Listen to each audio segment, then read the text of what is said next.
नमस्कार, शेयर बाजार लाइव में आपका स्वागत है। मैं हूं निशा नैयर धवन और मैं हूं डिम्पी कालरा। तो आज मार्केट के पास थोड़ा सा आपको फील गुड जैसा हो रहा होगा। एक तो कल नोटबंदी का 1 साल पूरा हो गया, मित्रों की आवाज नहीं आई टेलीविजन स्क्रीन पर, तो ये एक तो रात की बात थी कोई, और दूसरी बड़ी खबर नहीं आ जाती क्योंकि कल बेनामी संपत्ति वाले जो थे उनको लेकर बड़ा डर लग रहा था कि रात को कहीं 8 बजे प्रधानमंत्री फिर से कुछ ना बोल दे। लेकिन खैर कल बहुत शांति से 8 तारीख का जो एक सालगिरह थी पहली वो निपट गई। लेकिन आज के 4 बड़े ट्रिगर हैं मार्केट में, वो बहुत इंपॉर्टेंट है। उन्हीं 4 ट्रिगर से आज हम शुरू कर रहे हैं, वो आपके स्क्रीन के सामने है। एक तो बाजार पिछले 2-3 दिन से थोड़ा करेक्ट हो रहा था, ये हेल्दी साइन है।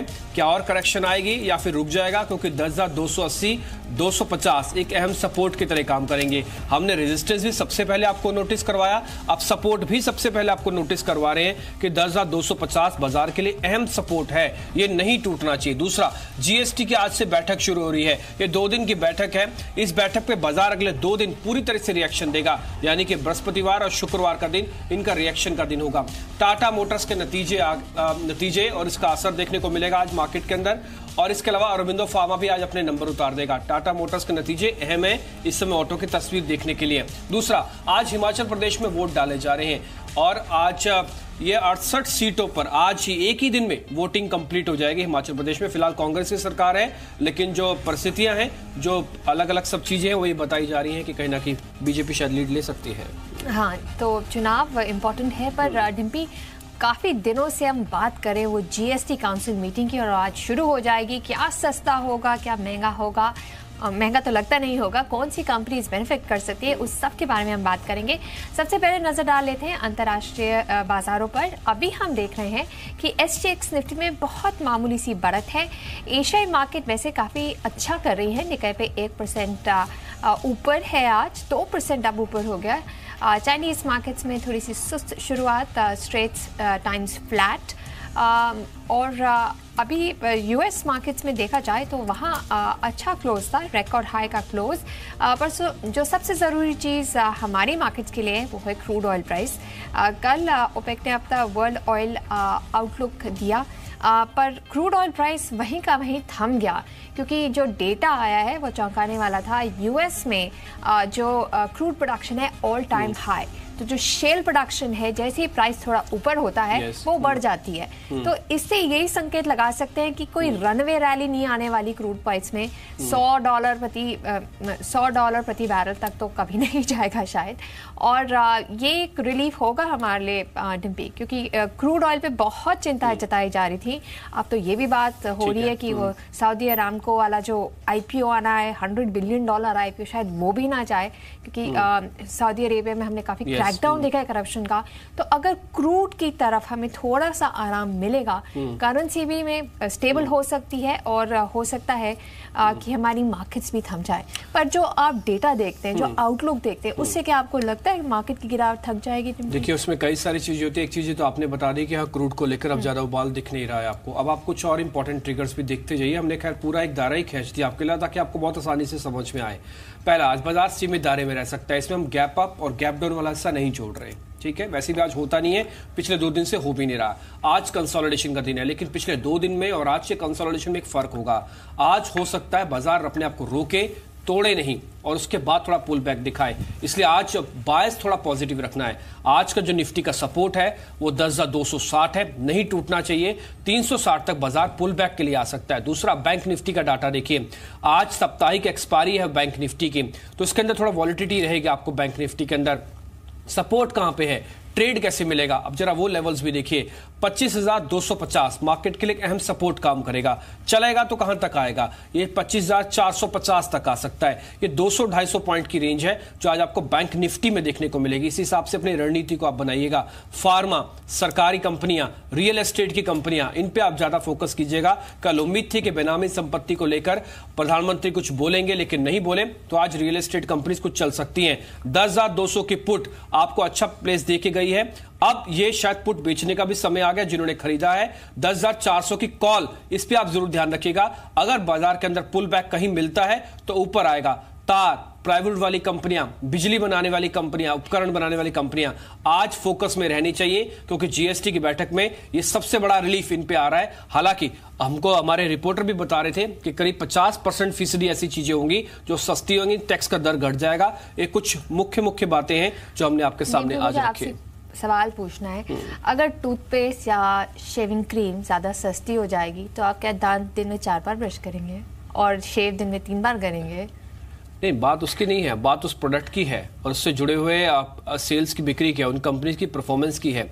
आप उनकी कंजम्पशन नहीं बढ़ा सकते, लेकिन उसका दायरा बढ़ा सकते हैं। आप उसकी ज़्यादा नंबर ऑफ टाइम ब्रश नहीं करेंगे, हाँ, लेकिन उसके ग्राहक बढ़ा सकते हैं। वो ग्राहक जो पहले उसके साथ नहीं थे, वो ग्राहक जो कॉस्टिंग की वजह से उनके साथ नहीं जुड़े हुए थे, वो टैक्स जैसे ही कम होता है तो उसका फायदा मिलता है, मतलब शेयर बढ़ जाएगा उनका, मार्केट बढ़ जाएगा। डिम्पी, अगर हम एफआई डेटा देखें, कल फिर से भारी भरकम सेलिंग, इसमें वो भारतीय एयरटेल ब्लॉक डील का कितना कुछ पता है, कितना शेयर था? नहीं, इसको भी कहना थोड़ा मुश्किल है। हालांकि यूबीएस ने एक हिस्सा लिया है, सुमित हमको बता भी रहे थे इसके बारे में, लेकिन उसका ज्यादा इम्पैक्ट है नहीं, क्योंकि 3000 करोड़ रुपए की सेलिंग के अंदर उसको नहीं जोड़ा जा सकता, क्योंकि कल उसका ही अपने आप में क्वांटम बहुत बड़ा था, तो इसको आप डाइल्यूटेड नहीं मान सकते। एफआईस करीब 3838 करोड़ की बिकवाली दिखी है, ये ज्यादा बड़ा आंकड़ा नहीं है मार्केट के इस तरह के मोमेंटम के लिए। जब हम रिकॉर्ड स्तरों पर हो और जीएसटी की बैठक से एक दिन पहले हमको इस तरह का ट्रेड आता हुआ दिख जाए, तो ये अहमियत इस समय तो कम से कम नहीं रखता। और इसके बिना भी हमने खैर बाजार बनाया है। एक बार जरा कामकाज देखिए और इंस्टीट्यूशंस का, उसमें ऑप्शंस का डाटा 517 करोड़ की बिकवाली का था। स्टॉक्स के अंदर भी कहीं ना कहीं कुछ हद तक बिकवाली होती है, लेकिन ये ज्यादा बात इसमें नहीं की जा सकती, क्योंकि ऐसा कुछ एक्स्ट्राऑर्डिनरी हमको दिख नहीं रहा। मेरे साथ 2 मेहमान जुड़ चुके हैं। सुनील जैन है नीलम वांग सिक्योरिटीज से, और रिटेल सेगमेंट को देखते हैं, उसको हेड करते हैं। और मेरे साथ विवेक गुप्ता है, विवेक गुप्ता .com से, और उनसे हम बातचीत करेंगे। विवेक का पहले तो शुक्रिया समय देने के लिए। ये कैसे आज ट्रेड करें, क्योंकि आज ना धीरे धीरे करके ही हमको इस संकेत ऐसे समझ में आ रहे हैं कि शायद बाजार आज ज्यादा करेक्ट होगा नहीं। ये कुछ 2 दिन का ट्रेड देखने पर भी लग रहा है, और अब डाटा भी कुछ ऐसे एनालिसिस हो रहा है। सर, आज की रेंज कैसी है? गुड मॉर्निंग डिम्पी जी। मुझे लगता है ओवरऑल निफ्टी में सेल ऑन राइज की ही रणनीति रखनी चाहिए, क्योंकि निफ्टी का अगर शॉर्ट टर्म चार्ट देखें तो बहुत स्ट्रॉन्ग नेगेटिव डाइवर्जेंस दिख रहे हैं। कल भी हमने सेल ऑन राइज की रणनीति दी थी। इस बार में मुझे लगता है आज के जो इंपॉर्टेंट लेवल्स हैं वो 10,330 से लेकर 10,340 के हैं। इस रेंज में स्ट्रॉन्ग रेजिस्टेंस देखने को मिलेगा। अगर निफ्टी 10,330 से 340 के आसपास आता है तो यहाँ पे सेल करना चाहिए 10,390 के स्टॉप लॉस साथ, और 10,255 तक के टारगेट रिस्पेक्ट कर सकते हैं। ठीक है, अगर आप का मानना है कि सेल ऑन राइज है, तो ऐसे कुछ स्टॉक हैं जो ज़्यादा ही कमज़ोर लग रहे हैं, वहाँ कोई आपकी स्ट्रैटेजी, कोई कॉल्स आपकी? देखिए, स्टॉक स्पेसिफिक अगर बात करें तो लॉन्ग साइड पे मैंने कुछ स्टॉक्स चुने हैं। बजाज फिनसर्व को देखें तो एक काफी शॉर्ट टर्म करेक्शन आ चुका है। अब मुझे लगता है 5045 के ऊपर बजाज फिनसर्व जाता है तो इंट्राडे में एक बहुत अच्छा अपमूव देखने को मिल सकता है। 4990 के स्टॉप लॉस साथ बाई करें और 5130 तक के टारगेट एक्सपेक्ट कर सकते हैं। ठीक है, आप हमको बिकवाली की जो राय दे रहे हैं विवेक, ये आज का लेवल क्या होगा? अगर बाजार टूट भी जाता है आज कितना जा सकता है? 250, 260, इससे ज्यादा तो नहीं? 255 से लेकर 250 की जो रेंज है वहां पे बहुत स्ट्रॉन्ग सपोर्ट है। तो मैं 255 तक का टारगेट एक्सपेक्ट कर रहा हूँ। ठीक है, ये 255 का अहम सपोर्ट है। अब मैं आपको ऑप्शंस का डाटा इसके साथ कनेक्ट करके दिखाता हूं। देखिए, ये ट्रेडिंग रेंज आपको मिली और ऑप्शंस का डाटा भी समझ लीजिए। ये बड़े काम की चीज है, आपके लिए भी बड़ा अच्छा लगेगा आपको भी जान के। 10,200 की पुट दिखाएं, 10,400 की कॉल दिखाएं। कल 10,200 की जो पुट है इसके अंदर बाइंग थी, लेकिन बाइंग कैसे थी? शॉर्ट कवरिंग से थी। सिर्फ उन लोगों को डर लग रहा था जिन्होंने मंदी को कहीं ना कहीं खेला है। अब आप देखिए, यहां से धीरे धीरे वो ऊपर आना शुरू हो जाएगी। ये शॉर्ट कवरिंग के बेसिस पर खरीदारी थी, वैसा खरीदारी नहीं थी। बाजार को तोड़ना कोई नहीं चाह रहा था, इसलिए इस पुट के अंदर जोरदार बिकवाली, खरीदारी माफ कीजिए, नहीं थी। अब 10,400 की कॉल और 500 की कॉल भी आप दिखा सकते हैं। दोनों कॉल में कल हमको प्रीमियम भी रोड होता हुआ दिखा। कल ये सिर्फ शॉर्टिंग थी, कवरिंग के चांसेस ज्यादा हैं आज बाजार अगर रुक जाए तो। इसलिए 10,200 और 10,400 की कॉल पुट हम आपको पिछले 3 दिन से बता रहे हैं, इसी ब्रैकेट में रहेगा बाजार। इसके बाद पुल बैक के संकेत हैं। आज जो विवेक हमको बता रहे हैं कि बाजार अगर कमजोर हो भी जाए सुबह से तो 10,255 से ज्यादा नीचे नहीं जाना चाहिए, ये इंपॉर्टेंट है। अब आप 2-3 कॉल को ध्यान में रखिएगा, ये 10,400 की कॉल और 10,200 की पुट, ये दोनों आज का मोमेंटम है। कुछ अब आप स्टॉक्स भी जानिए। रजत हमारे साथ जुड़े हैं ट्रेडिंग कॉल्स के साथ। रजत, बताएं आज के ट्रेडिंग कॉल्स। पहले तो एक्सिस सिक्योरिटीज मानता है भारत फोर्ज ये स्टॉक दमदार एक्शन में है डेरिवेटिव्स में, और यहां पर अभी और तेजी बढ़ेगी। स्टॉक पर जो नेक्स्ट टारगेट है वो है 745, स्टॉप लॉस 720 का आपको लगाकर चलना होगा। जैन इरिगेशन एक और स्टॉक, कल ये बाजार को अंडर परफॉर्म कर रहा था लेकिन आज चल सकता है। 107 का टारगेट अपने रडार पर रखें और 98 का एक स्ट्रिक्ट स्टॉप लॉस फॉलो कर लीजिए। रिस्क रिवॉर्ड रेशियो आपके फेवर में है। एआई इंजीनियरिंग एक कैश मार्केट कॉल है एक्सिस सिक्योरिटीज की ओर से, उनका मानना है 1460 इसका नेक्स्ट टारगेट हो सकता है, और अगर आपको स्टॉप लॉस रखना है तो 1415 का एक स्टॉप लॉस आपको कैरी करना होगा इस ट्रेड के लिए। अच्छा, पेंट बनाने वाली कंपनियां, पिगमेंट से जुड़ी कंपनियां वैसे इस समय रडार पर हैं। इन्वेस्टर पॉइंट मानता है एशियन पेंट्स खरीदिए, 1200 का टारगेट है, 1159 का एक स्टॉप लॉस कैरी करना होगा। चेन्नई पेट्रो एक और स्टॉक जिसमें 474 का टारगेट है आज के लिए और 455 का एक स्टॉप लॉस कैरी करें। इसके अलावा ये जो पिडिलाइट के नतीजे आए ये बेहतर लग रहे हैं देखने में, आप 760 का एक स्टॉप लॉस लगा लीजिए और 780 का पहला टारगेट पिडिलाइट पे आज के दिन आप सेट कर सकते हैं। चॉइस ब्रोकिंग ट्रेंड पे बुलिश है, आज के लिए 322 का टारगेट वो दे रहे हैं और 300 का एक स्टॉप लॉस लगाने की सलाह। और एक कॉल है HCC, कल डेरिवेटिव मार्केट पे 4.5% के आसपास के रिटर्न क्लोजिंग बेसिस पे डिलीवर किए, लेकिन अब नेक्स्ट टारगेट है 42, स्टॉप लॉस 37.5, पोजिशनली भी कैरी कर सकते हैं। बाजार बंद होने के बाद के नतीजों पर अब फोकस करते हैं। हमारे साथ सुमित जुड़ गए हैं। सुमित, देखा जाए तो पेट्रोनेट के काफी अच्छे नतीजे आए, प्रॉफिट में अच्छा मूव आया, ये कैसे हुआ? इनफैक्ट अनीशा, सबसे क्रूशियल चीज इसमें देखने को मिली वो इनके वॉल्यूम्स रहे। करीब करीब 1% वॉल्यूम बढ़त का अनुमान था, 11% वॉल्यूम बढ़कर आया है, तो ये सबसे बड़ा कंपनी को बेनिफिट देगा। और शायद इसीलिए आप रेवेन्यू देखिए 17.5% के आसपास बढ़ता दिखाई पड़ा, 7,770 करोड़ रुपए रेवेन्यू आया है। बीटा करीब 23% बढ़कर आया है, 899-900 करोड़ रुपए के आसपास कंपनी का बीटा इस्तेमाल में पोस्ट हुआ है। और मार्जिन भी करीब 1.5% के आसपास, 1 से 1.5% के आसपास बढ़ते हुए दिखाई पड़े, मतलब स्लाइटली इंप्रूव होते हुए दिखाई पड़े हैं। लेकिन मुनाफे का फिगर जो है वो क्रूशियल है, 28% के आसपास कंपनी का मुनाफा बढ़ा है। वॉल्यूम इनके लिए एक की ड्राइवर रहा है और जिस तरह की कॉस्ट ईज आउट हुई है उससे इनके मार्जिन्स भी इंप्रूव होते दिखाई पड़े। तो एक अच्छे नंबर्स के तौर पे पेट्रोनेट एलएनजी के नंबर्स को कहा जा सकता है। ठीक है, ये पिडिलाइट के नंबर्स कैसे हैं सुमित? पिडिलाइट के केस में भी डिम्पी जो नंबर्स हैं वो बहुत ज़्यादा खराब नहीं, इनकरेजिंग साइड पे ही ये नंबर्स कह सकते हैं। करीब करीब फ्लैटिश नोट पे कंपनी की आय आई है, 1530 करोड़ रुपए तिमाही के अंदर आय पोस्ट की, जो कि 1529 करोड़ रुपए से बढ़कर आई है। ये बीटा 17% बढ़ा है, यहाँ से इसकी जो एक इम्प्रूवमेंट है वो आप देख पाएंगे। 376 करोड़ रुपए बीटा इस तिमाही के अंदर आता दिखाई पड़ा है। मार्जिन भी करीब 3-3.5% बढ़े हैं। डिस्पाइट कंपनी की आय में इतनी ज़्यादा बढ़त नहीं थी, लेकिन मुनाफा मार्जिन जो है वहाँ पर इंप्रूवमेंट आता हुआ दिखाई पड़ रहा है। बॉटम ज्यादा बेहतर है, करीब करीब 9-9.5% के आसपास बढ़ते दिखाई पड़ी है। तो इन सब चीजों के आधार पे मान के चल सकते हैं कि अगर खुलेगा भी शेयर तो तेजी के साथ ही खुलेगा। अब तेजी किस हद तक रहती है वो इंटेंसिटी खुलने के बाद ही पता चलेगी। ठीक है, 2 कंपनीज के नंबर्स हैं। अभी साक्षी थोड़ी देर में हमारे साथ जुड़ जाएंगे जिनसे हम कुछ ब्रोकिंग हाउसेस की रिपोर्ट्स भी जानेंगे। लेकिन विवेक का इस बीच आप मेरे को ये बताएंगे कि पेट्रोनेट आज कैसे ट्रेड करेगा? सुमित कह रहे हैं कि नंबर्स ठीक है। देखिए, पेट्रोनेट का ओवरऑल डेली चार्ट देखिए तो बहुत इंपॉर्टेंट सपोर्ट लेवल से बाउंस बैक हुआ है। अब मुझे लगता है ऊपर में 262 के ऊपर सस्टेन करता है तो वो एक क्रूशियल लेवल है। अगर 262 के ऊपर सस्टेन करता है तो 270 तक के लेवल्स दिखा सकता है। सिमिलरली नीचे में 253 का जो लेवल है बहुत इंपॉर्टेंट सपोर्ट लेवल है। 253 का लेवल ब्रेक होता है तो नीचे में अच्छा डाउन साइड देखा जा सकता है। ठीक है, एक बार जरा आप पिडिलाइट भी देख लीजिए क्योंकि इसके नंबर्स भी ठीक है। सुमित कह रहे हैं कि थोड़ा ऊपर खुलेगा, लेकिन उसके बाद क्या करना है आपको बताना है सर। देखिए, पिडिलाइट में शॉर्ट टर्म में एक राइज देखने को मिल सकता है, लेकिन 780 से लेकर 778 की रेंज में बहुत स्ट्रॉन्ग रेजिस्टेंस है। मुझे लगता है वहां से फिर से सेलिंग प्रेशर बन सकता है क्योंकि डेली चार्ट्स में इसने एक टॉपिंग फॉर्मेशन बनाया है जो ओवरऑल डाउनफॉल का इंडिकेशन दे रहा है और आने वाले टाइम में 740 से लेकर 730 तक के भी लेवल्स देखे जा सकते हैं। तो बहुत ज्यादा इसमें बाइंग न करें, एक शॉर्ट टर्म ट्रेड में जरूर अपराइज देखने को मिल सकता है, लेकिन मुझे लगता है ओवरऑल इसमें बाइंग कॉल अवॉइड करना चाहिए। ठीक है सुमित, बॉम्बे डाइंग के नतीजे कैसे थे? बॉम्बे डाइंग के केस में अनीशा, अगर आप नंबर्स को देखेंगे तो प्राइमा फेसी आंकड़ों में काफ़ी बड़ा सुधार आता हुआ दिखाई पड़ा है। आय में करीब करीब 34 से 35% बढ़त देखने को मिली है। 692 करोड़ रुपए आय इस तिमाही के अंदर कंपनी ने पोस्ट की है। वहीं अगर कंपनी के मार्जिन की बात करें, एबिटा की बात करें, तो एबिटा में एक शार्प जंप 2500% का एक जंप आता हुआ दिखाई पड़ा है। 5 करोड़ से 153 करोड़ रुपए बीटा इस तिमाही में आया है। मार्जिन भी 1.5% से सीधे सीधे 22% मार्जिन होते हुए दिखाई पड़े हैं इस तिमाही के अंदर। वाई बेसिस पे मार्जिन आए हैं और कंपनी का जो मुनाफा है वो घाटे से मुनाफे में आया है। 36 करोड़ घाटे से 52 करोड़ रुपए का मुनाफा इस तिमाही में कंपनी ने पोस्ट किया। तो नंबर्स तो बहुत अच्छे हैं, लेकिन यहाँ सिर्फ एक ही चीज देखने वाली है कि बाजार पहले तो ये अनुमान लगा रहा था कि कंपनी के रियल एस्टेट बिजनेस से और बड़ा कंट्रीब्यूशन आएगा, एक, और दूसरा ये शेयर ऑलरेडी बहुत बड़ा मूव दे चुका है। तो अब क्या बाजार उसको डिस्काउंट कर चुका है या नहीं, ये देखना होगा। आपकी अपनी कैलकुलेशन क्या कहती है?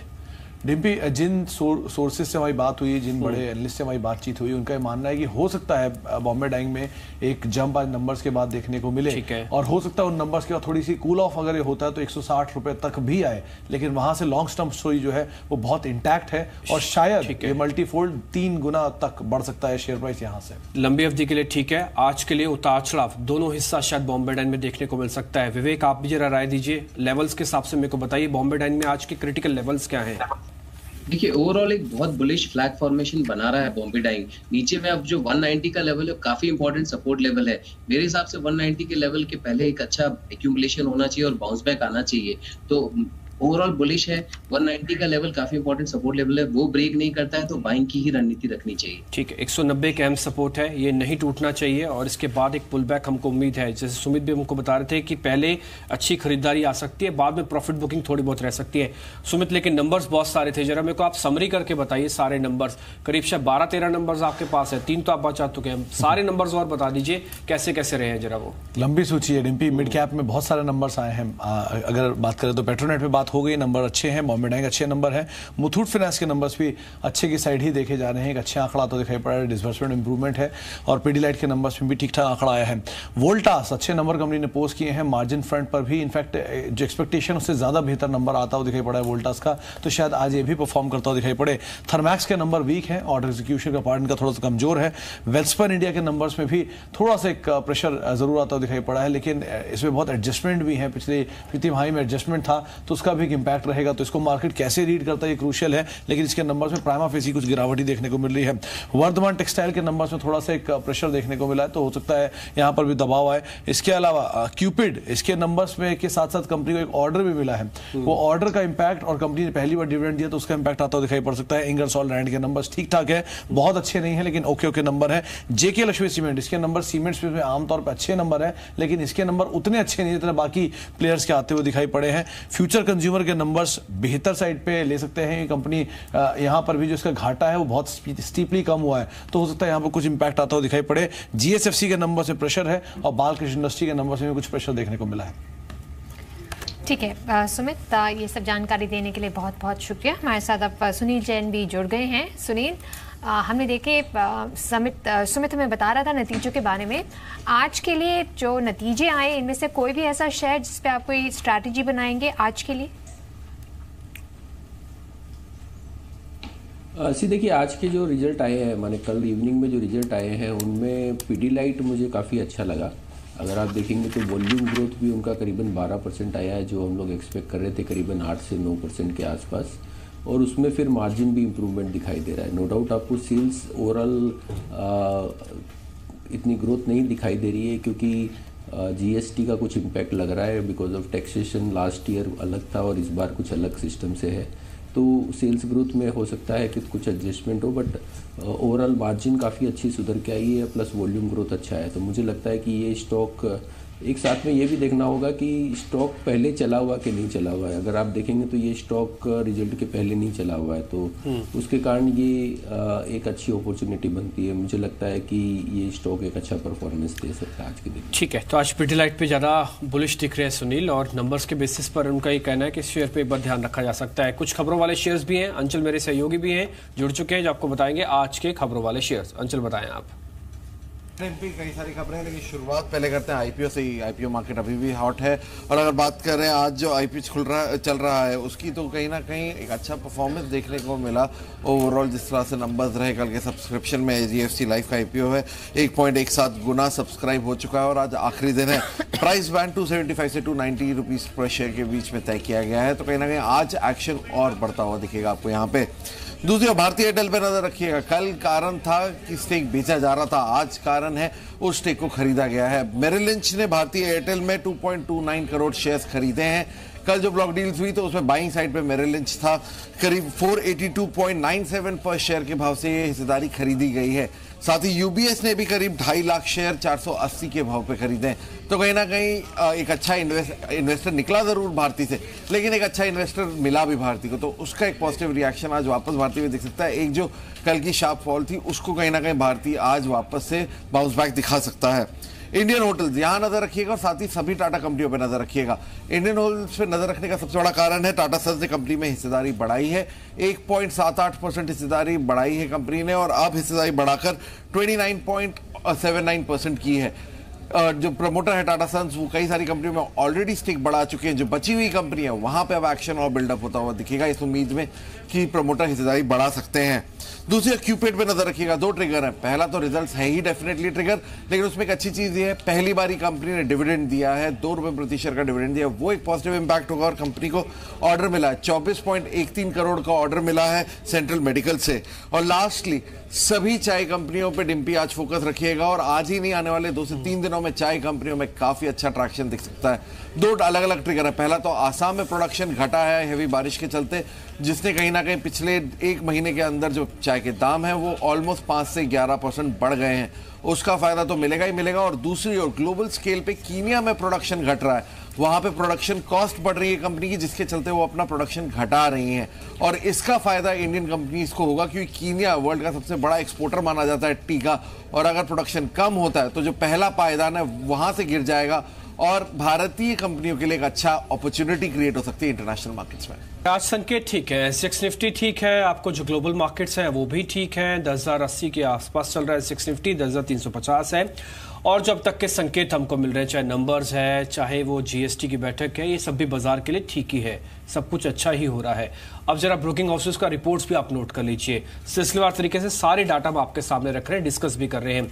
साक्षी बताया आज रिपोर्ट्स क्या कह रही हैं, कौन सा ज्यादा इंटरेस्टिंग रिपोर्ट है, इसको जरा ज्यादा फोकस करके हमको बताइएगा। हाँ, इस पे आज जरूर ध्यान रखना है हमको।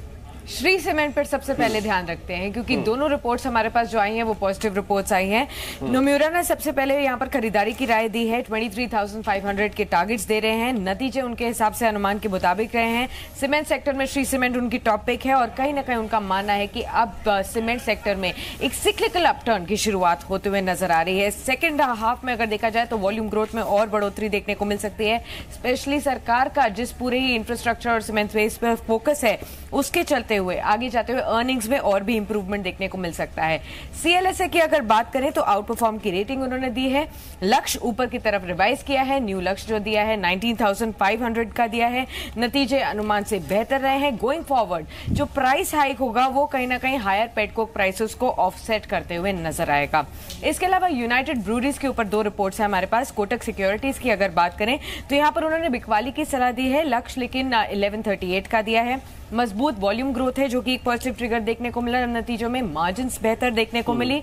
सितंबर क्वार्टर में अगर कुछ बेनिफिट मिला है तो वो जीएसटी की वजह से मिला है, इसी वजह से बिकवाली की सलाह है। करंट वैल्यूएशन थोड़े से महंगे लगते हैं। इसके अलावा 2 और रिपोर्ट्स हमारे पास आई हैं। पहले तो ल्यूमैक्स को आप देखिए, ये इंटरेस्टिंग रिपोर्ट है। एडलवाइज ने यहाँ पर खरीदारी की सलाह दी है, 2560 के टारगेट्स दिए हैं। कंपनी का लागत घटाने पर और प्रॉफिटेबिलिटी बढ़ाने पर ज्यादा फोकस है और एलईडी सेगमेंट में जहां ज्यादा ग्रोथ अपॉर्चुनिटीज है वहां पर भी लगातार आगे बढ़ती हुई नजर आ रही है कंपनी। उनका यह भी मानना है कि एलईडी सेगमेंट का जो रेवेन्यू शेयर है टोटल रेज में से वो फिलहाल 22% तक का है, लेकिन मार्च 2020 तक ये 40% तक ग्रो हो सकता है। ठीक है, ल्यूमिक्स बहुत इंटरेस्टिंग है। एक बार विवेक एक काम कीजिए, आप मेरे को जरा पहले जरा ल्यूमिक्स का टारगेट दीजिए आज का। ब्रोकिंग हाउसेस का टारगेट थोड़ा बड़ा होता है, मेरे को अगर आज के लिए ट्रेड करना है तो ल्यूमिक्स इंडस्ट्रीज कहां तक हो सकता है, कहां तक चलेगा? ये 1835 पे बंद है सर।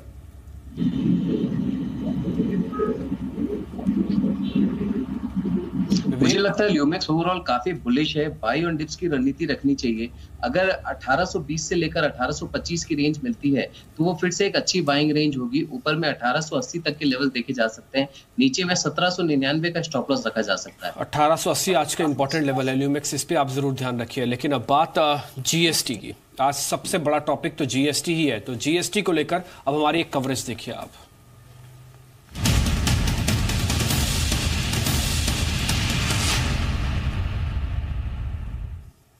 आज से जीएसटी काउंसिल की बैठक शुरू होनी है। इसमें बड़ी खबर यह है कि 28% टैक्स दर वाली जो ज्यादातर आइटम है उसमें करीब 80% चीजें इसके दाम यानी कि इसके टैक्स रेट से कम हो सकते हैं, ये कहना है जीएसटी काउंसिल के सदस्य सुशील मोदी का। जो कि बिहार के उप मुख्यमंत्री भी हैं। सुशील मोदी का कहना है कि 80% चीजें जो अभी तक 28% के ब्रैकेट में आती थी, अब या तो 18% के दायरे में आ जाएंगी या फिर सरकार उसमें धीरे धीरे करके कुछ और उसको टैक्स के दायरे से बाहर निकाल देंगी। इस काउंसिल की बैठक 2 दिन चलनी है। इस बैठक में क्या होगा, पूरी रूपरेखा क्या है, हमारे संवाददाता आलोक प्रियदर्शी मेरे साथ जुड़े हैं बताने के लिए। आलोक, ये बैठक बहुत इंपॉर्टेंट है मार्केट के नजरिए से भी और रिफॉर्म्स के पॉइंट ऑफ व्यू से भी।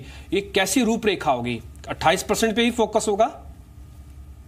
देखिए, आज से जो बैठक शुरू हो रही है जीएसटी काउंसिल की गुवाहाटी में, उसमें एक तरह से देखें तो जीएसटी जो लागू हुआ है देश में 1 जुलाई से, उसको एक नई शक्ल देने की तैयारी हो रही है। और वो तब जब प्रधानमंत्री नरेंद्र मोदी ने इंडस्ट्री के साथ बैठक में ऐलान कर दिया है कि जितनी भी जीएसटी पर अभी मंत्रियों की समूह की कमेटियां बनी हैं, उनके तमाम सिफारिशों को इसमें पॉजिटिवली सकारात्मक रूप से स्वीकार किया जाएगा और वित्त मंत्रालय इसके लिए और सरकार इसके लिए पूरी तरह से तैयार है। अगर ये हो जाता है तो अपने आप में एक बहुत बड़ा बदलाव होगा जीएसटी में, इस लिहाज से क्योंकि इस जीएसटी की बैठक में अगर सबसे पहला नंबर देखें तो रेस्टोरेंट को लेकर जो कई सारी शिकायतें हैं या एनोमली है, उसको दूर की जा सकेगी। लोगों को रेस्टोरेंट में खाना सस्ता होगा और कई रेस्टोरेंट में जो अभी 18% है वहां पर कमी आ सकती है। हालांकि इसमें पेच ये है कि वित्त मंत्रालय की तरफ से कहा गया था कि रेस्टोरेंट का रेट जीएसटी रेट सस्ता हो सकता है, 12% हो सकता है, बशर्ते उन्हें इनपुट क्रेडिट न दिया जाए। लेकिन जो हेमंत विश्व शर्मा की जो कमेटी है, उन्होंने ये कहा है कि नहीं, इनपुट क्रेडिट भी मिलना चाहिए और साथ ही साथ रेट भी कम होना चाहिए।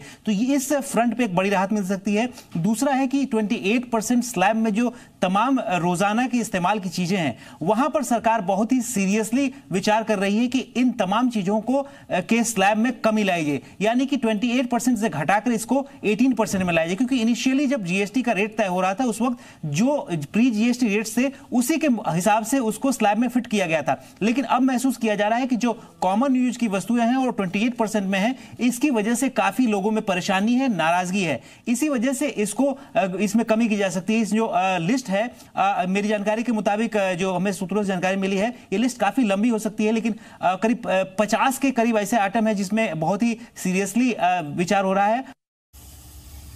नीति आयोग के वाइस चेयरमैन राजीव कुमार ने उम्मीद जताई है कि आने वाले दिनों में जीएसटी की सिर्फ 3 दरें ही रह जाएंगी। उन्होंने कहा कि 28% टॉप जीएसटी रेट होगा, जिसमें गिनी चुनी चीजें ही शामिल रहेंगी। मेरा अपना समझना है कि ये 3 दरें हो सकती हैं, एक 0 की, एक 12 और 15 की और एक 28 की। और 28 में जो है वो कम से कम चीज़ें होंगी, वो ऐसी होंगी जिनको कि सिन गुड्स कहा जाता है, जैसे कि तंबाकू है या अल्कोहल है या बड़ी बड़ी गाड़ियां हैं या बहुत महंगी ज्वेलरी है, इस किस्म की चीज़ें हैं। वो कोई एक गिनी चुनी 10-15 चीज़ें 28 में होंगी, या और जैसे कि बहुत बड़े 7 सितारा 8 सितारा होटलों के में रहने वाली बातें, ये सब। और 0 में वो होंगी जो कि आम व्यक्ति के रोज़मर्रा के उपभोग के काम है, वस्तुएं हैं, और उनको बड़ा किया जा सकता है। और उसके बीच में एक दर होगी जिसमें कि बाकी सब कुछ आ जाए। अब तक आपने खबर जानी है। खबर यह है कि 28% की जो ब्रैकेट में जो प्रोडक्ट्स आते हैं, सरकार उसमें टैक्स का रिलीफ दे सकती है। आने वाले दिनों में 28% की जो ब्रैकेट है बहुत छोटी हो जाएगी। ये नीति आयोग के उपाध्यक्ष हमको बता रहे हैं। अब आपका फायदा सिर्फ यहीं आके नहीं रुकता, बल्कि आपको तो शेयर्स भी चाहिए ना ट्रेड करने के लिए। तो हमने इसको एक कदम और आगे बढ़ गए।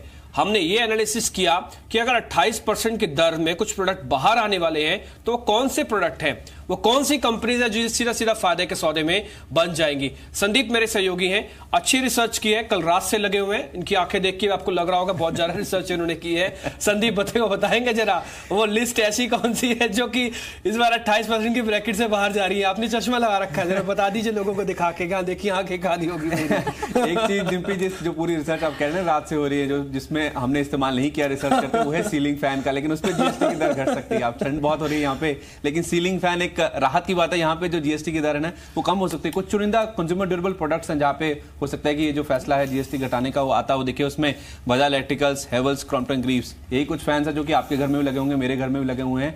इन कंपनियों को उसका जो सीधे तौर पर फायदा है वो देखने को मिलेगा, चाहे इनके मार्जिन इंप्रूव हो। अगर पास ऑन होता है तो डिमांड में कहीं ना कहीं रिवाइवल देखने को मिलेगा जब गर्मी दोबारा लौटेगी। तो उसके अलावा अगर आप देखें तो जो एफएमसीजी कंपनीज हैं इन पे आप नजर रख के चलिए। देखिए जो रोजमर्रा की इस्तेमाल की चीजों की बात की जा रही है उसमें शैम्पूज, जिसमें आप एचयूएल के ब्रांड्स ब्रांड्स यूज करते हैं, पीएनजी की बात करते हैं, मेरिको, ये कुछ ऐसी कंपनीज है जिनके शैम्पूस हैं और इनके अगर जीएसटी घटती है तो जाहिर सी बात है इनकी डिमांड में इजाफा मिलेगा या तो फिर इनके जो मार्जिन है उसमें इंप्रूवमेंट देखने को मिलेगा। ये कुछ और ऐसी कंपनी हैं जिनमें आप नजर रख के चल सकते हैं अगर शैम्पूस के ऊपर जीएसटी कम होने की उम्मीद आप लगा के चल रहे हैं। इसके अलावा टूथपेस्ट, यहां पे अगर आप देखिए तो एक नाम जो सबसे पहले याद आता है वो है कोलगेट का, लेकिन उसके साथ साथ एचयूएल और डाबर रेड आज अगर आप देखें तो स्टॉक ऑलरेडी लाल में आपको दिखेगा अभी। ये कुछ ऐसे नाम है अगर टूथपेस्ट पे जीएसटी कम होती है तो इनको सीधे तौर पे इसका फायदा साफ तौर पे देखने को मिलेगा। इसके अलावा कुछ पैकेजिंग क्षेत्र की कंपनियां भी हैं, उनको भी आप नजर रख के चल सकते हैं, जिसमें जीएसएस, वेनगार्ड, एसएल प्रोपेक जैसी कंपनीज भी हैं। लेकिन इसके साथ साथ हेयर ऑयल सेगमेंट पे भी नजर रखिए। देखिए बजाज कॉर्प इसमें सबसे बड़ा प्लेयर है, इसके अलावा मेरिको, एचयूएल, डाबर जैसी जो कंपनीज हैं इनको भी इसका फायदा देखने को मिलेगा। तो कुल मिलाकर अगर आप देखें तो जो हेयर ऑयल, शैम्पू और उसके साथ साथ ये जो तीसरा प्रोडक्ट है उसमें अगर जीएसटी घटती है तो 3-4 नाम ऐसे एफएमसीजी के जिनको सीधे तौर पे इसका जो फायदा है वो साफ तौर पे देखने को मिलेगा। साथ ही साथ प्लाईवुड सेक्टर, देखिए जब से जीएसटी लागू हुआ है क्योंकि एक लेबर इंटेंसिव सेक्टर है, यहां पे भी जीएसटी कम करने की मांग लगातार की जा रही है। तो उस लिहाज से अगर कम की जाती है ये जीएसटी की दर तो सेंचुरी प्लाई, आर्किड प्लाई, मंगलम टिम्बर, ग्रीन प्लाई, ये कुछ ऐसे स्टॉक्स हैं जिन पे आप नजर रख सकते हैं और कल काफी बड़े करेक्शन इन काउंटर्स में देखने को मिले भी हैं। इसके साथ साथ वायर्स एंड केबल्स, आप भी निपी लगातार बताते रहे कि जो वायर्स एंड केबल्स हैं इनमें भी कुछ ऐसे स्टॉक्स हैं, कुछ ऐसे प्रोडक्ट्स हैं जहां पे 28% की दर है उसे घटाकर 18% किया जा सकता है। फिनोलेक्स केबल्स पे आप नजर रखें, Cords Cable, Precision Wire, KEI Industries, ये कुछ ऐसे नाम हैं जो कि आपके रडार पे होने चाहिए। इसके अलावा सैनिटरी वेयर प्रोडक्ट्स में कुछ सेरामिक स्टॉक्स जो हैं उस पे भी आप नजर रख के चले। कुछ चुनिंदा प्रोडक्ट्स हैं जहां पे हो सकता है जीएसटी की दर कम की जा सकती है, तो निटको, एचएसआईएल, सोमानी सेरामिक्स, इसके अलावा जो एचएसआईएल जैसे जो नाम है वो भी आपके रडार पे होने चाहिए। और आखिर में एक जो सेक्टर है उसको ना भूलें वो है एसी रेस्टोरेंट का। देखिए 18% की दर है इनके लिए, नॉन एसी रेस्टोरेंट के बराबर इनको लाया जा सकता है, 12% की दर हो सकती है। तो आप Speciality Restaurant, Westlife, Jubilant Food Works, ये कुछ ऐसे स्टॉक्स हैं जिन पे आप नजर रख के चल सकते हैं। तो कुल मिलाकर देखा जाए कुछ 8 ऐसे मेन सेक्टर्स हैं जहां पे अगर आप देखिए जीएसटी की दर जो घटती है उसका सीधे तौर पे फायदा देखने को मिलेगा। ठीक है, 8 सेक्टर, काफी सारी कंपनियां रिसर्च करके संदीप आपके सामने लेके आए हैं और आप इन पे जरूर ध्यान रखें। एक एक करके हर एक ग्राफिक्स आपके सामने दिखे भी और ये दिन भर हम आपके सामने रखेंगे। हालांकि फैसला हो सकता है कल हमको मिले, लेकिन आज दिन भर इन कंपनीज पे जरूर प्ले देखने को मिलेगा। वित्त मंत्री से भी हमने बातचीत की थी, कल हमने एक एक्सक्लूसिव उनसे बातचीत करके ये पूछा कि जीएसटी को लेकर अब आपकी सोच क्या कहती है। नोटबंदी का दिवस था, जीएसटी पूछना वाजिब था, तो उन्होंने ये बात रखी कि अब स्थिति और भी पॉजिटिव होगी, अर्थव्यवस्था और भी मजबूत होगी। सुनिए जरा क्या कह रहे थे वो। पिछले क्वार्टर में जीएसटी का एक इम्पैक्ट था। वो इम्पैक्ट इसलिए था कि अगर आप रिजल्ट्स देखें तो सर्विस सेक्टर 8.7% ग्रो किया। इसका मतलब खरीदारी चल रही थी, लोगों के पास पैसा था। लेकिन मैन्युफैक्चरिंग 1.3% था कि उन्होंने नई पैदावार बंद कर दी थी और पुराने स्टॉक्स जो थे उसको निकाल रहे थे।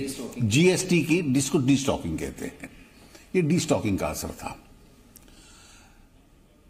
लेकिन उसके बाद जितने संकेत आए हैं पिछले 2 महीनों के, पीएमआई एक संकेत होता है सर्विसेज का और मैन्युफैक्चरिंग का, आईआईपी एक संकेत होता है, कोर सेक्टर ग्रोथ एक संकेत होता है, ऑटो सेल्स एक संकेत होता है। ये संकेत लगभग सभी पॉजिटिव दिशा में आए हैं। ठीक है, वित्त मंत्री भी उम्मीद जता रहे हैं कि आगे चल के फायदा और भी बढ़ेगा, क्योंकि जीएसटी का एक कड़वी जिसे हम कहते हैं ना कि नोटबंदी की मिली, जीएसटी की मिली, वो अब सही न कहीं हमको पछती हुई दिख रही है। सुनील, आप उसके ऐड ऑन करना चाहेंगे? आपने भी काफी रिसर्च की होगी, आप तो रिसर्च के हेड भी हैं, देखते भी हैं रिटेल सेगमेंट में। ये जीएसटी से जुड़े हुए कंपनीज किस पे सबसे ज्यादा इंपैक्ट आएगा? हमने तो बहुत रिसर्च के काफी सारे शेयर्स रखे हैं दर्शकों के सामने। देखिए, हमारा जो थिंकिंग है वो इस तरीके से है कि वेदर गवर्नमेंट के पास में कितना रूम है जीएसटी कम करने का। तो मुझे ऐसा लगता है कि बहुत बड़ा रूम नहीं है और इतना बड़ा रिस्क नहीं ले सकते कि अक्रॉस द बोर्ड वो 28 का 18 इतना जल्दी कर दे। जब तक उनकी इनकम बढ़ती हुई नहीं दिखाई देगी वो डेफिनेटली इस चीज़ को इतना जल्दा और एग्रेसिवली कम नहीं कर सकते। बट जो सेक्टर्स इसमें फ़ायदे में आ सकते हैं वो ये है कि आप अगर देखेंगे तो 28% जीएसटी काफ़ी कंज्यूमर आइटम पे है। जो उनके सामने कंपटीशन है वो है अनऑर्गेनाइज से। तो कहाँ न कहाँ वो जो गवर्नमेंट की थिंकिंग थी कि अनऑर्गेनाइज को कम करके ऑर्गेनाइज पे ज़्यादा लाए, तो वैसे सेक्टर्स को मुझे लगता है कि गवर्नमेंट ध्यान रखेगी और वहाँ पर कोशिश करेगी कि थोड़ा रेट कम करे जिससे अनऑर्गेनाइज सेक्टर्स कम होके ऑर्गेनाइज में आवे। तो वो सेक्टर्स अगर आप देखेंगे तो कंज्यूम रिलेटेड जो है वो है अगर आप बिल्डिंग मटेरियल सेक्टर देखेंगे तो मुझे लगता है कि वहाँ पर स्कोप है, या होटल इंडस्ट्री है वहाँ पर स्कोप है। तो मुझे लगता है कि ये 2 सेक्टर्स ध्यान रखने चाहिए। ठीक है। आप अगर एफएमसीजी के आइटम देखेंगे तो मुझे नहीं लगता जीएसटी आने के बाद में किसी ने एफएमसीजी कंपनियों ने भाव बढ़ाए हो। इट्स मोस्ट ऑर्गेनाइज्ड प्लेयर और सब टैग प्राइस से ही माल बिकता है, और उन्होंने जो अगर कोई फायदा हुआ तो पास ऑन किया, या इंक्रीज कोई मुझे नहीं लगता कि बहुत ज़्यादा हुआ था और जो उन्होंने प्राइस इंक्रीज लिया, तो मुझे नहीं लगता कि एफएमसीजी में कोई इम्पैक्ट आना चाहिए। तो हमें संकेत मिल रहे हैं शुरुआत के, लगता है कि थोड़ी सी हमारी पॉजिटिव स्टार्ट ही होगी। अगर आप सिंगापुर निफ्टी को देखते हैं 21 पॉइंट्स हायर 10,380। पिछले 2 दिन में लगातार काफ़ी सेलिंग प्रेशर आया है, मार्केट्स गिरी हैं काफ़ी। निफ्टी हाई से तो करीबन 200 पॉइंट नीचे आ चुका है। एशिया मार्केट आज स्टेडी है। हम अच्छा मूव देख रहे हैं निक्के और हैंगसेंग में। तो यही होप रहेगी कि हमारी मार्केट्स में भी कुछ अच्छा ही रुझान बने, और कुछ स्टॉक्स हैं जो फोकस में रहेंगे वो भी अच्छा चल सकते हैं, उनके बारे में बातचीत करते रहेंगे। अब समय है सुपरफास्ट फ्यूचर्स का।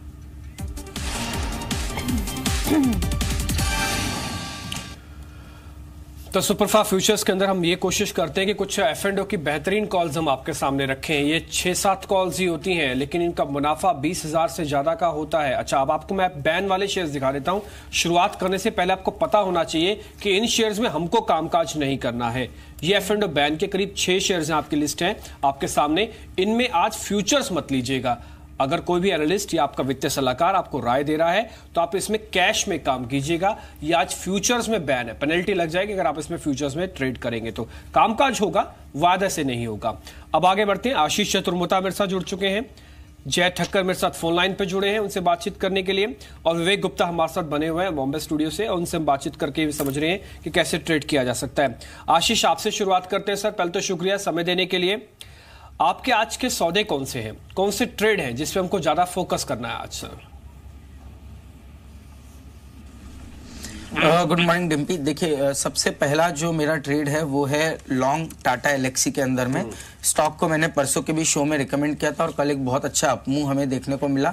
अभी भी उसके बाद एक थोड़ी प्रॉफिट बुकिंग आई, तो मुझे लगता है वापस से डिप में इस स्टॉक के अंदर पोजीशन बनानी चाहिए। बहुत ही अच्छा ओपन इंटरेस्ट का इजाफा लास्ट 2-3 दिन में देखने को मिला है। करीब 16% की राइज ओपन इंटरेस्ट में हमें देखने को मिले। वॉल्यूम्स जो है वो 15-16 लाख के एवरेज वॉल्यूम 2 दिन के अंदर में ट्रेड हुए, जो कि लास्ट अगर से आप 1 महीने का एवरेज लें तो 4-5 लाख शेयर्स का होता था। तो बहुत सिग्निफिकेंट पोजीशंस का बिल्डअप टाटा एलेक्सी में। टेक्निकली एक बहुत स्ट्रॉन्ग ब्रेकआउट की कगार पे ये स्टॉक खड़ा है। तो सबको ध्यान में रखते हुए मुझे लगता है टाटा एलेक्सी पे पोजीशन बनानी चाहिए। 865 का एक स्टॉप लॉस होगा, ऊपर में 930 तक के टारगेट्स टाटा एलेक्सी दिखा सकता है। दूसरा मुझे लगता है थोड़ा सा एनबीएफसी स्पेस में कहीं ना कहीं सेलेक्टिवली काफी एक बाइंग काफी एक सेलिंग प्रेशर हमें देखने को मिल रहा है, और उसको ध्यान में रखते हुए कैपिटल फर्स्ट पे एक शॉर्ट कॉल हम रिकमेंड कर रहे हैं। मुझे लगता है इस स्टॉक में जो डिप है वो कहीं ना कहीं नीचे में 670 लेवल्स तक देखने को मिल सकती है। तो 705 के एक स्टॉप लॉस से शॉर्ट पोजीशन बनाइए। 675 670 के टारगेट्स नीचे में कैपिटल फर्स्ट में देखने को मिल सकते हैं। ठीक है, 2 कॉल्स हैं आशीष की तरफ से,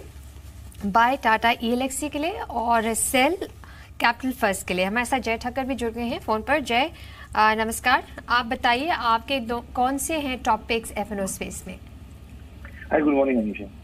वेल आई थिंक मार्केट में अगर हम देखिए तो लास्ट 2 दिनों से मुझे क्लियरली सेलिंग प्रेशर देखने मिला था। इंडेक्स में काफी पीसीआर में जो है वो हमें गिरावट देखने मिली है 1.53 के ऊपर के लेवल से भी 1.37 अप्रोक्सीमेटली, और वीक्स में भी हमें थोड़ा बहुत एक इजाफा देखने मिला।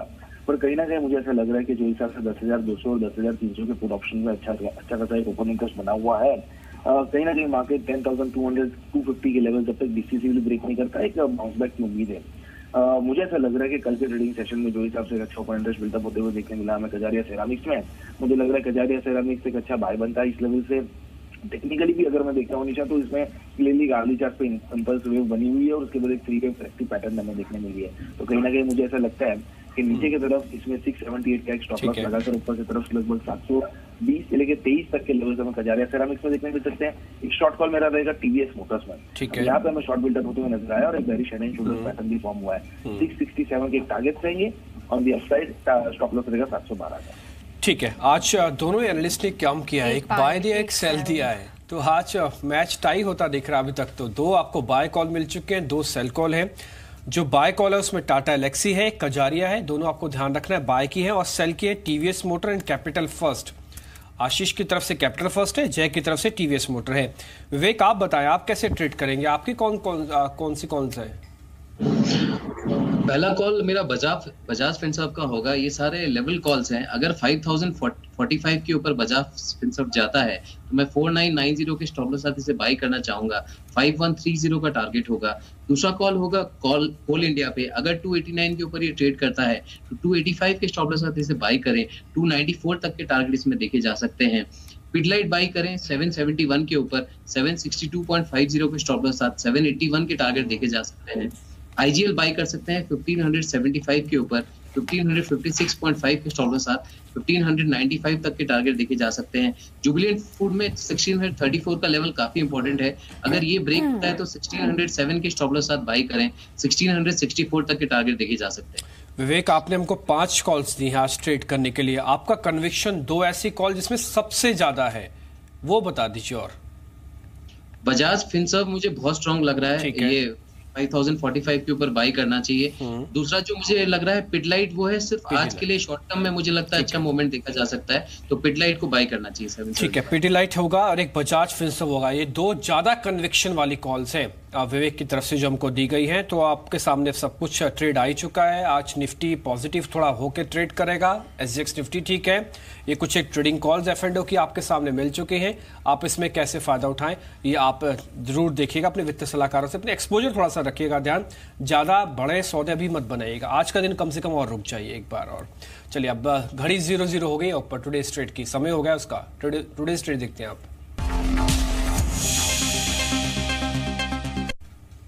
बताइए रजत, क्या है आज का टुडेज ट्रेड?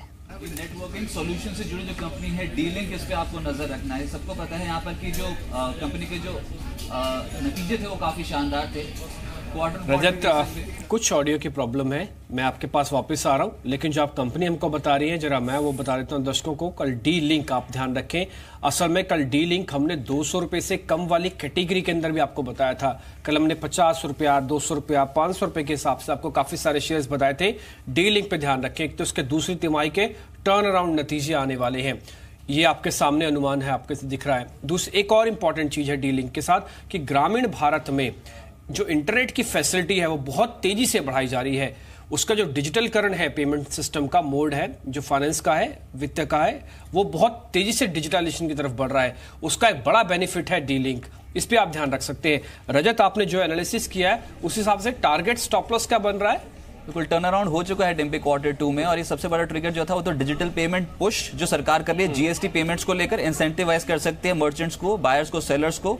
और साथ ही साथ हिमाचल प्रदेश में अगर बीजेपी का मैनिफेस्टो देखें तो वहां पर भी फ्री वाईफाई की सुविधा का ऐलान किया गया है। तो बड़े ट्रिगर्स हैं, डेट फ्री स्टेटस है, और साथ ही साथ सीसीटीवी, स्मार्ट सिटीज हैं, तमाम मुद्दों पर काम कर रही है। नेटवर्किंग सॉल्यूशंस की अच्छी कंपनी है, 132 का टारगेट लेकर चले और 119 ये एक स्टॉप लॉस आपको ट्रेड पे लगाना होगा। 470 से टूट रहा था, आज शार्प बाउंस बैक इस पे देखने को मिल सकता है जीएसटी काउंसिल की बैठक से पहले। 132 रजत 132 का टारगेट डीलिंग के लिए। आशीष, आज वीकली बैंक निफ्टी एक्सपायरी है, बैंक निफ्टी के लिए आपके पास कोई स्ट्रैटेजी है?